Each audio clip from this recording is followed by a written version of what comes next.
1980 की इराक जंग हो या आज के इजराइल यूएस टेंशन, हर कोई ईरान को झुकाना चाहता है। मगर क्या आपने कभी सोचा है कि पिछले 600 सालों से कोई भी ताकत ईरान की सरहद का 1 इंच भी क्यों नहीं हिला सकती? फिर चाहे वो रोमन्स हों, ब्रिटिश एम्पायर हो या वक्त की सुपर पावर्स।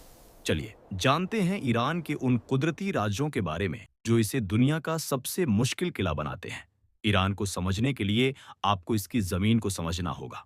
ये कोई आम मुल्क नहीं, बल्कि कुदरत का बनाया हुआ एक अजीम किला है। जाग्रोस और ऑलबोर्ज माउंटेन ईरान के साउथ और नॉर्थ में पहाड़ों की ऐसी ऊंची दीवारें हैं जो दुश्मन की फौज और टैंकों के लिए एक डेथ ट्रैप है।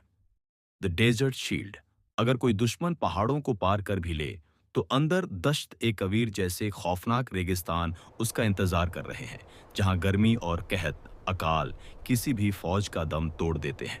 यानी दुश्मन जितना अंदर आएगा उतना ही फंसता जाएगा। लेकिन ईरान की असली ताकत सिर्फ पहाड़ नहीं, बल्कि दुनिया की सबसे अहम मैरीटाइम वेन है, स्ट्रेट ऑफ हॉर्मुज। दुनिया का 20% तेल इसी तंग रास्ते से गुजरता है। ईरान ने यहाँ पहाड़ों के नीचे ऐसी मिसाइल सिटीज बनाई हैं जो दुश्मन के रडार की पहुंच से बाहर है। अगर ईरान ने सिर्फ 1 हफ्ता यह रास्ता बंद कर दिया तो दुनिया भर में पेट्रोल की कीमतें आसमान को छू लेंगी और पूरी दुनिया की इकोनॉमी जाम हो जाएगी। यही वह प्रेशर पॉइंट है जो दुश्मन को हमला करने से पहले 100 बार सोचने पर मजबूर करता है। एक और बड़ा राज्य है स्ट्रेटेजिक डेप्थ। ईरान का रकबा तकरीबन 16 लाख स्क्वायर किलोमीटर है। इसका मतलब है कि तेहरान और मशहद जैसे बड़े शहर बॉर्डर्स से इतने दूर हैं कि दुश्मन की सप्लाई लाइंस वहां तक पहुंचते पहुंचते दम तोड़ देती हैं। 1980 की जंग में सद्दाम हुसैन को भी यही गलतफहमी हुई थी कि वो ईरान को जल्दी कैप्चर कर लेगा।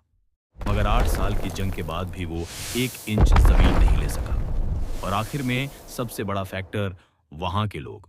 ईरान में अलग अलग नस्लों के लोग रहते हैं, मगर जब बात मुल्क पर हमले की आती है तो ये सब एक हो जाते हैं। ईरान की आवाम का नेशनलिस्ट जज्बा किसी भी एटम बम से ज्यादा ताकतवर साबित होता है। इन्हें हराने का मतलब है हर घर और हर गली में जंग लड़ना, जो किसी भी बाहरी फौज के लिए नामुमकिन है। जमीन, पहाड़ और जज्बा, यही ईरान की असली ढाल है।